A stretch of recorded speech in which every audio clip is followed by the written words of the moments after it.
আসন্ন টি-20 বিশ্বকাপে বাংলাদেশের ম্যাচগুলো কোথায় অনুষ্ঠিত হবে তা নিয়ে অনিশ্চয়তা এখনো কাটেনি। টুর্নামেন্ট শুরুর মাত্র ৩ সপ্তাহ বাকি থাকলেও এখনো নিশ্চিত হয়নি যে বাংলাদেশ দল ভারতের নির্ধারিত ভেন্যুতে খেলবে কিনা।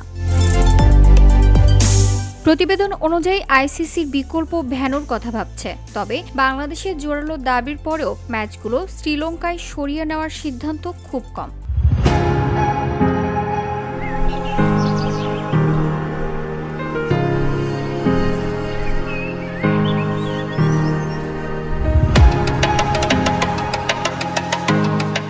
বিকল্প ভেন্যু খোঁজা হচ্ছে ভারতের চেন্নাই ও তিরুবনস্তপুরমে, যেখানে স্থানীয় ক্রিকেট সংস্থা টিএনসিএ ও কেরালা ক্রিকেট অ্যাসোসিয়েশন আগ্রহ প্রকাশ করেছে। চেন্নাইয়ের চেপক স্টেডিয়াম ইতিমধ্যে বিশ্বকাপের ভেন্যু হিসেবে নির্ধারিত এবং সেখানে 7টি ম্যাচ আয়োজন হবে, যার মধ্যে সুপার 8 ভারত অস্ট্রেলিয়া ম্যাচও রয়েছে।